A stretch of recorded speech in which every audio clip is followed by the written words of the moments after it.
Nilqakom għal-podcast Evangeliku Imbirek min jisma'. Dan hu r-raba' podcast minn sensiela ta' 5 li matulhom jien John flimkien mal-mistiedna tiegħi qed nittrattaw it-tema is-salvazzjoni għalik.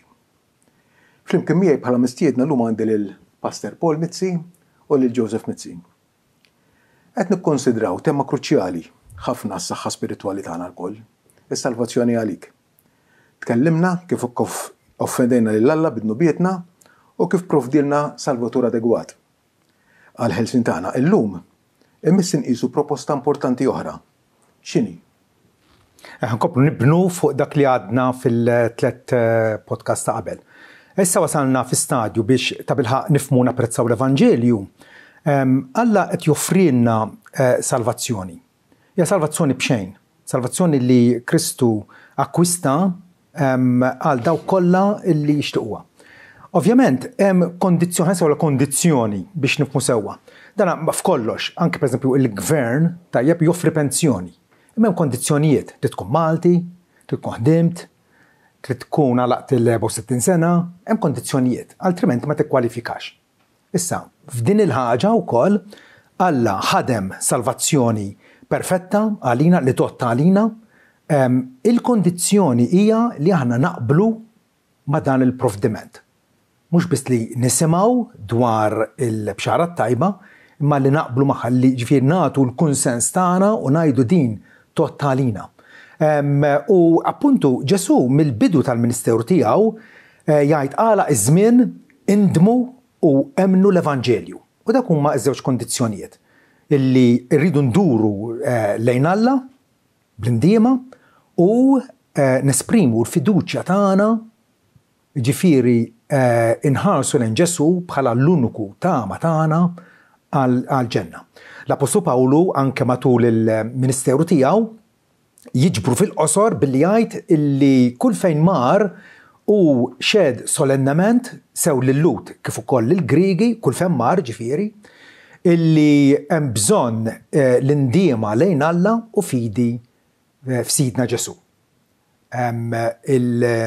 Ġesu wkoll qabel ma tella lura fis-smewwiet spjega issa lill-apostli tiegħu u għalilhom hekk miktub li Kristu kellu jbati u jerġa' jqum mill-imwiet mat-tielet jum, dan skont kif bassru il-profeti, sensiela sija ta' profeti li ħabbru minn qabel il-miġġa tiegħu, dak issa seħħ, u allura issa l-indiema għal maħfra tad-nubiet għandha tixxandar f'ismu fost il-ġnus kollha, ibda minn Ġerusalem. U allura bil-predikazzjoni, bil-evanġeliżmu, billi d-disċipli oriġinali bdew ixandru l-Evanġelju, qalu illi Alla jippretendi minna indiema għal maħfra tad-nubiet. Okay? Dan bħal meta tkun bil-ġuħ xi ħadd joffrilek platt biċċa steak tajjeb, provdjulek kemm qiegħed, imma sakemm inti ma taqbadx il-furketta u s-sikkina u tibda attwalment taqta' minnu u tieklu, il-ġuħ tiegħek mhux se jitlaq. Il-furketta u s-sikkina huma l-fidi u l-indiema. It-tnejn flimkien issa ħanieħdu dak li provdinna Alla biex jagħtina il-ħajja u jagħtina s-salvazzjoni. Ekku. Ma jistgħu wieħed jindem mingħajr ma jemmen jew nkella jemmen mingħajr ma jindem? L-indiema u l-fidi jikkomplementaw il-xulxin. U dejjem irridu nħarsu lehom bħala jisom aspetti tal-istess ħaġa. Aħna l-Maltin għandna djoma, jisom id-di u id-do. Jiena sirt naf, forsi għandi żball. Daw kienu żewġ vapuri. Illi fil-port kienu dejjem jidru flimkien, kull fejn wieħed hemm ieħor. Allura l-istess ħaġa l-fidi u l-indiema. Inti tista' timmaġina il xi ħadd jgħidlek jiena nemmen fi Kristu.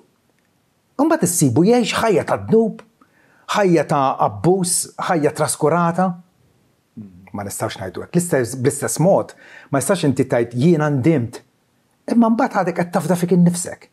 Jew fit-tjubija tiegħek, jew fl-opri tiegħek, jew f'ħadd ieħor. Le l-fidi tagħna li tkun iċċentrata kollha kemm hi fiduċja fil-Sid Ġesu illi miet bitpattija għal dnubietna. Il-fidi u l-indiema huma żewġ faċċati ta' munita waħda. Munita waħda għandek żewġ naħat. It-tnejn huma parti integrali mill-istess ħaġa. Ma x'inhi l-indiema eżattament? L-indiema l-għennet ma nistawx nindmu bil-ħila tagħna, bil-rizorsi naturali tagħna. Fl-istat midneb tagħna, u darrajni fl-ewwel podcast John, il-bniedem huwa avversiv li Alla, ma jridx jaf bih. Però Alla jatina l-grazzja li nindmu. Allura hija grazzja, huwa favur mingħand Alla. Alla qed jagħmlilna pjaċir, jatina l-abbiltà biex aħna nduru lejh. Bħalma Pawlu qal lit-Tessalonikin, intom dortu lejn Alla mill-idoli biex taqdu l-Alla ħaj u veru. Dik l-abbiltà jagħtina Alla, u għalhekk l-indiema l-ewwel qabel xejn hija grazzja minn fuq. Issa, din l-indiema hija strumentali għas-salvazzjoni tagħna. Ġesu tkellem ċara hawnhekk, qal jekk intom ma tindmux tintilfu l-koll bħalhom. L-indiema hija neċessarja għas-salvazzjoni. Allora meta ngħidu wieħed nidem ifisser illi dana issa ruħu hija imqanqla b'sens reali ta' dnub. Jaf illi offenda lil Alla u ħaqqu kastik. U allura jaf illi huwa ribellus kontra Alla sfaċċatament u jasal biex idur li Alla. Idur lejn Alla b'attitudni ta' għali, ta' dispjaċir, ta' soba għad-dnub tiegħu u ikun lest illi jibdel il-fema tiegħu kemm dwar Alla, dwaru nnifsu u dwar dnub. Ġifieri l-indiema essenzjalment fisser bidla fil-ħsieb. Int qed tibdel l-opinjoni tiegħek u allura għax bdilt l-opinjoni tiegħek se tibdel ukoll ir-rotta tiegħek, il-direzzjoni ta' ħajtek, ħatamil U-turn, ħaddur lura lejn Alla. U allura b'din il-fema differenti dwar Alla u b'opinjoni radikalment differenti dwar id-dnub, induru lejh, niġru lejn Ġesu għaliex nafu illi Alla permessa Ġesu se jilqana u jagħtina akkoljenza sabiħa. Ġo. Naħseb ir-raġuni li ħafna nies ma jindmux ma jdurux lejn Alla għax jibqgħu jożu dnub.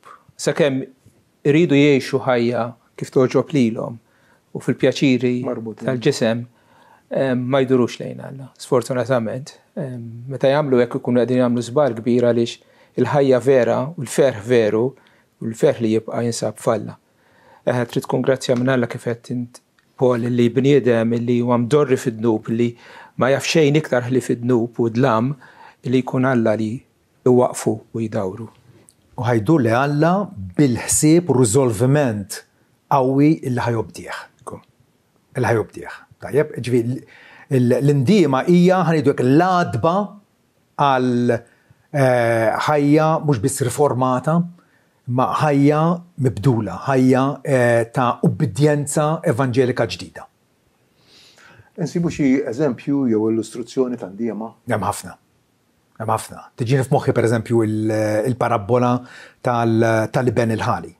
Li dana domanda l-sem tiegħu mill-wirt u telaq mid-dar berba il-ġid ta' missieru f'ħajja żienja, mbagħad waqa' l-aks fil-pajjiż u kellu jimpjega ruħu jira l-ħnieżer. U qed jara l-ħnieżer qegħdin jieklu l-ġandar u qed mejjed bil-ġuħ. U ftakar qal kos il-qaddejja ta' missieri għandhom xi jieklu bix-xaba. Ħanqum u mmurant missieri dik il-għandiema. Ħatibda mill-moħħ, bidel fema tiegħu. Dan ma joċċa għalija, dan il-ħmieġ, din id-degradazzjoni, dil-fatt li nadbiet minn missieri minkejja mħabtu lejja, ħanqum u mmur għand missieri. Jagħmel dak il-pass. Il-pass irid isir għax l-indiema hija azzjoni viżibbli illi bija ħajtek se tibda tinbidel. Ħatibda tinbidel. Anke Zakkew meta Ġesu żaru fid-dar tiegħu, tafa l-istorja. U Zakkew mbagħad għallu jasit, għallu kwalunkwe ħaġa li sraqt se rodda erba' darbiet.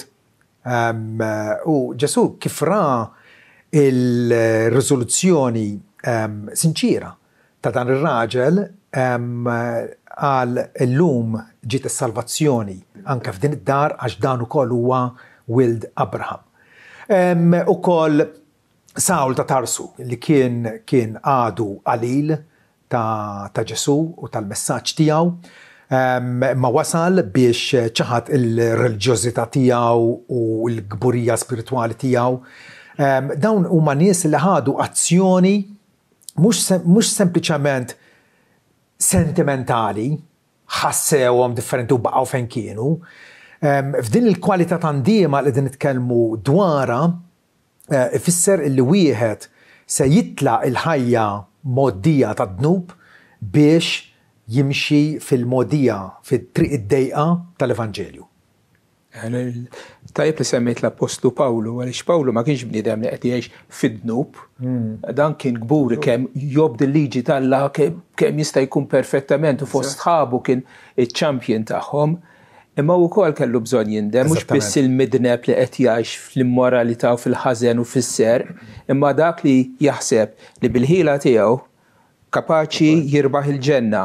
Pawlu kellu jumilja lilu nnifsu u jgħid le, mhux iktar ħanafda fit-tjieba u fil-ġustizzja tiegħi, imma issa ħanafda fi Kristu u l-ġustizzja tiegħu issa tkun moduda favur tiegħi. Dik hija ntiema wkoll ir-reliġjuż ukoll irid jindem daqskemm hu l-akbar bniedem ħażin fil-fajnejna. Fi żmien Ġesu iżjed kienu l-pubblikani u il-prostituti li daru lejn Kristu għax għarfu d-dnub tagħhom. Ħafna mir-reliġjużi għax huma reliġjużi dak ma darux leħ għaliex ħasbu li m'għandhomx bżonnu. Kollha kemm aħna tajbin jaħżina fajnejn in-nies neħtieġu li nduru lejn Alla. Fatti meta kien Ateni kellem Pawlu kellem lil nies edukati, eruditi, filosofi. U għalilhom il-żmien ta' l-injoranza ta' dari Alla għala għajnej ħalja. Missa jordna lil kulħadd kull imkien biex jindem. Lil kulħadd kull imkien biex jindem. L-indiema int fejn int tajjeb trid iddur lejn Alla li inti offendejtu. Turning point. Eżattament. Dik hija turning point illi bija qegħdin nuru illi tabilħa iva is-salvazzjoni tiegħek mulej għandi bżonna u nixtieqha. Nistaqsi issa, x'in il-fidi? Mela, il-fidi hija allura l-aspett ieħor illi jkompli bija nkomplu nispjegaw x'inhija ta' bilħaq indiema. Il-fidi hija bħal meta inti timtet fuq is-sodda fl-għaxija. Għajjien wara ġurnata xogħol tajjeb. Kemm timtet fuq is-sodda? Ftit, jew forsi tħalli saqajk merfuha 6 pulzieri il fuq mis-saqqu? Kollok kamint. Għana ħobbu nitkellmu dwar fidi fiduċjali.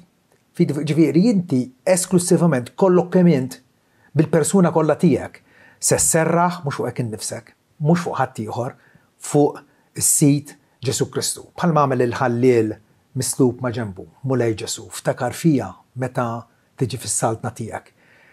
Bil-ħażen kollha tiegħu tajjeb ra illi l-uniku tama li kellu kien illi jinxteħet bruħu ġismu fuq is-Salvatur. Ġifieri il-fidi bija Alla tistedna serħu fuq ibni, is-Salvatur omnipotenti, serħu fuq bla riserva ta' xejn, li rridu nankraw l-intellett tagħna, l-emozzjonijiet tagħna, ir-rieda tagħna, il-fakultajiet kollha tagħna. Ħa niddependi biss fuq. Kien hemm żmien meta jiena kont ngħid li nemmen fi Kristu, ma kont nemmen fil-foġġett ieħor. Alla jrid li l-fiduċja tagħna tkun 100% f'ibnu u s-Salvatur. M'hemm ebda isem moti taħt is-sema li bih nistgħu nsalvaw ħlief dak ta' Kristu Ġesu. Dan bħal meta għandek pazjent li għandu mart fil-qalb, għandu waħda mill-koronarji nofsa misduda u għandu option. Jew jibqa' għaddej kif inhu u jaf illi ħin bla waqt dan ħajti heart attack u jibqa' sejjer, jew jafda fil-cardiac surgeon u jgħidlu dott jien fidejk. Jien ma ħanagħmel xejn ħankun rieqed, ħanħalli fidejk. U bil-konsens tiegħu kif jiffirma dik il-karta qed jgħidlu jiena qed nafda fik u fit-tim tiegħek biex dak li ma nistax nagħmel jiena għalija nnifsi nopera fuq qalbi tkun inti mat-tim tiegħek illi tfejjaqni. Lil Ġesu Kristu ngħidulu hekk. Għandi qalbi ħażina kun int li tibdilili u tnaddafni u tagħtina ħajja ġdida. Imma x'garanzija għandi li hu kompetenti biex isalvani? Hemm garanzija assoluta. Aħna ma nix qed nitkellmu fuq kwalunkwe le. Is-Salvatur ġenwin mibgħut mis-sema huwa Ġesu ta' Nazaret. Illi mhux biss huwa kompetenti illi salvana imma wkoll irid isalvana. Irid isalvana. U allura irridu ħarsu lejn Ġesu bħala il-medjatur perfett, medjatur uniku illi għandu l-interessi tal-Alla għal-qalbu. Alla fil-qdusija u fil-ġustizzja tiegħu. Ma għandu wkoll interessi tagħna għal-qalbu. U għalhekk assuma ġisem u ruħ uman bħal tagħna. Meta ngħidu li Ġesu der fostna bħala bniedem il għaliex irid jirrappreżentana quddiem Alla. Huwa il-medjatur, il-bejjien, din il-firda li hemm bejn il-ħalli u l-ħlejqa Alla u aħna nies midimba, Ġesu jalaqa. Ġesu ġib iż-żewġ partijiet flimkien fil-persuna tiegħu nnifsu. L-ittra l-Ebrej infatti tgħidilna illi Ġesu huwa kapaċi illi jsalva kompletament il-dawk li bih jersqu lejn Alla. In-nota bih jersqu lejn Alla għaliex huwa dejjem ħaj biex jinterċidi għalina. Ġesu li miet u għal xoċtat ma jmut għat-tizjat issa huwa fuq il-leminija Alla, inkurunat bħala s-sultan ta' Slaten, is-salvatur potenti li kapaċi isalvana. Jiena għed mill-klienti tiegħu u nista' nirrakkomandaha x'jiena kont mitluf, sabni, salvani. U palma salva li jista' jsalva lilek u l-dak kollha li qegħdin jisimgħuni. Tgħidli, okej, jista' jkun li inti żbaljat?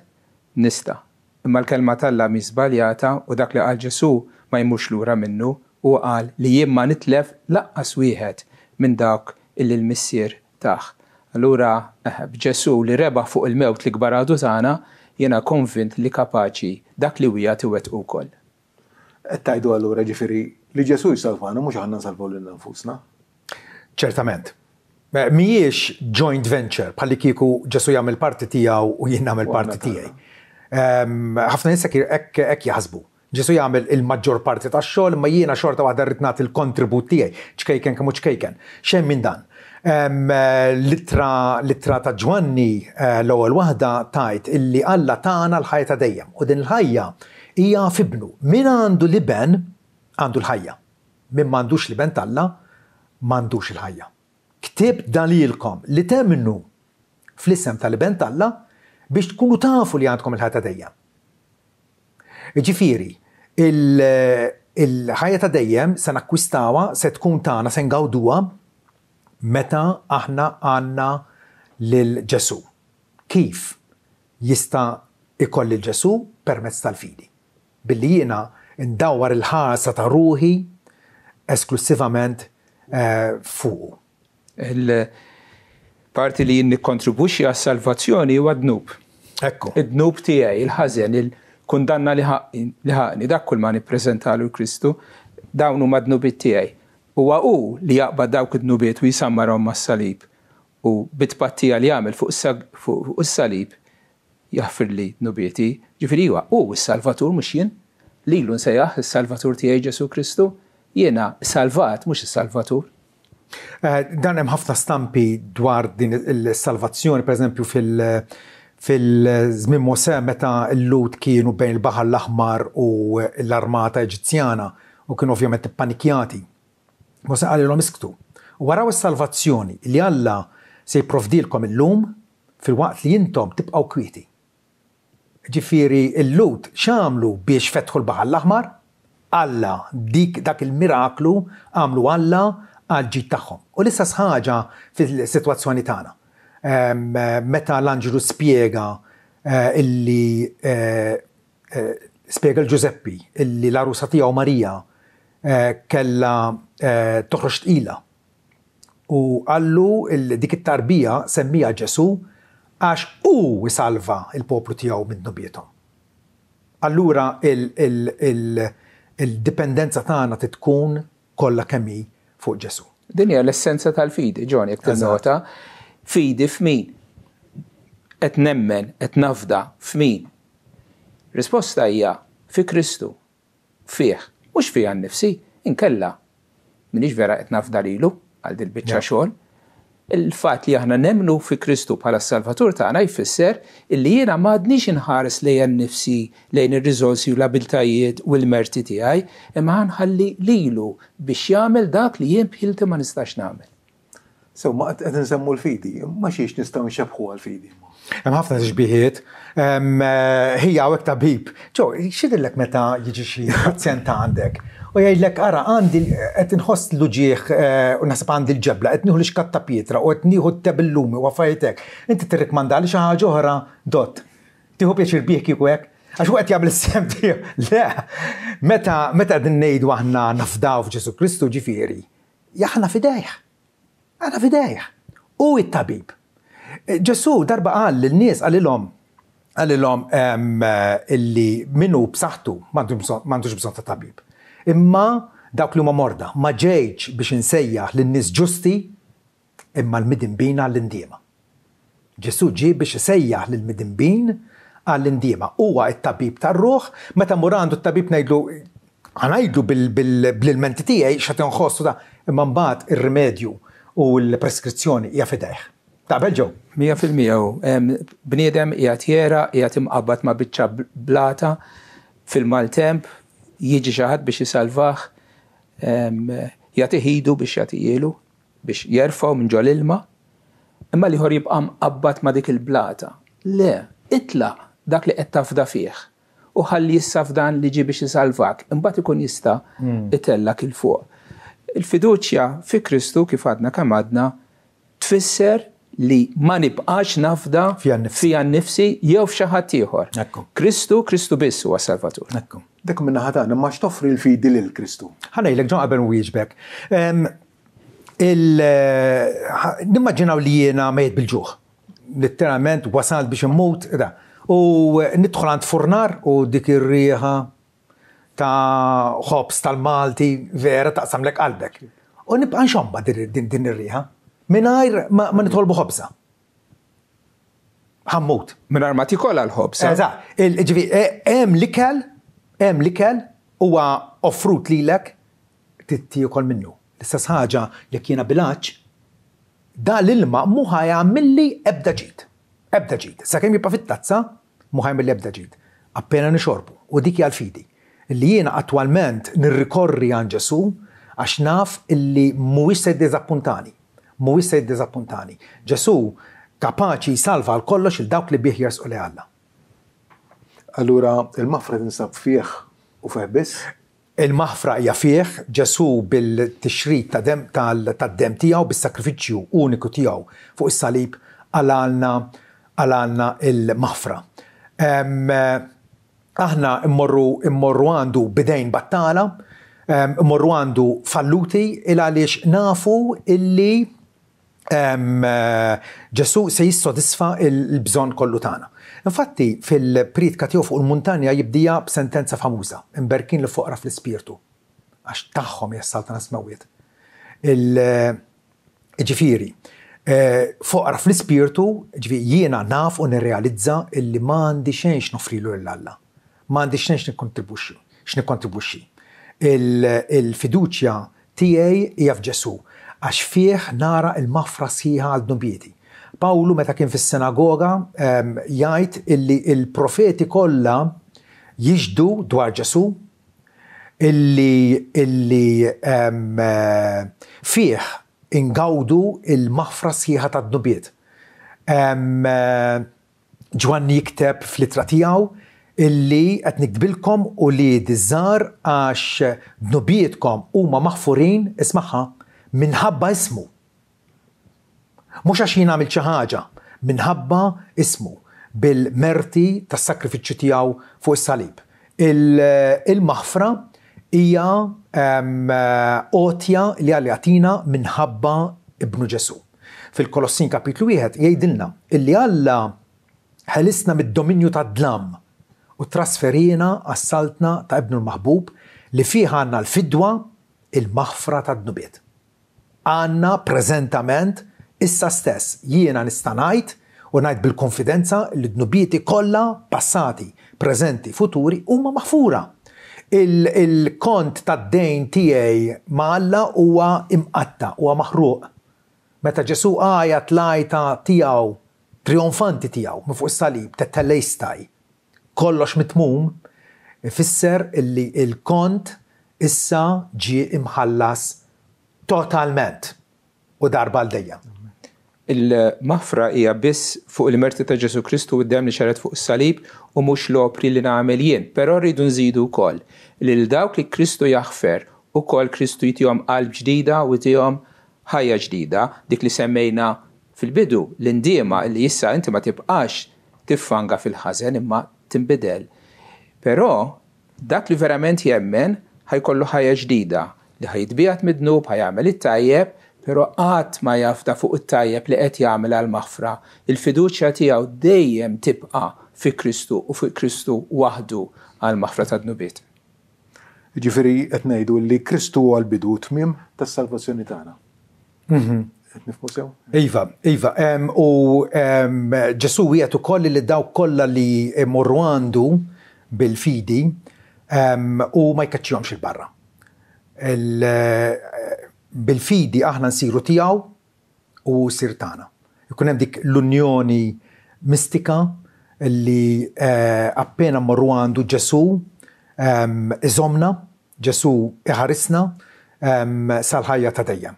Pawlu jespermija b'mod sabiħ ħafna. Meta fil-Galatin jgħid jiena msallab ma' Kristu ma' dan kollu jien ngħix, imma mhux jien.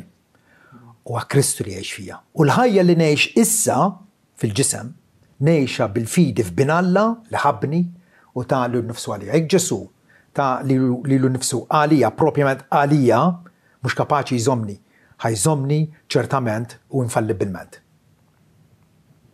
Lilu l-glorja issa għal dejjem. Ekku. So, nirringrazzjakom li segwejtu dan il-podcast, imbirek min jisma', nittama li kien ta' interess għalikom, jalla jkunilkom taġid fil-ħajja tagħkom. Qabel nagħlaq, infakkarkom li għandna dan il-tejjeb illi jikkumplementa din it-tema li qegħdin għaddejjin biha. Kull ma tridu tagħmlu tibagħtu SMS bisimkom, kunjomkom u l-indirizz fuq in-numru 7930 9730. Insellmilkom.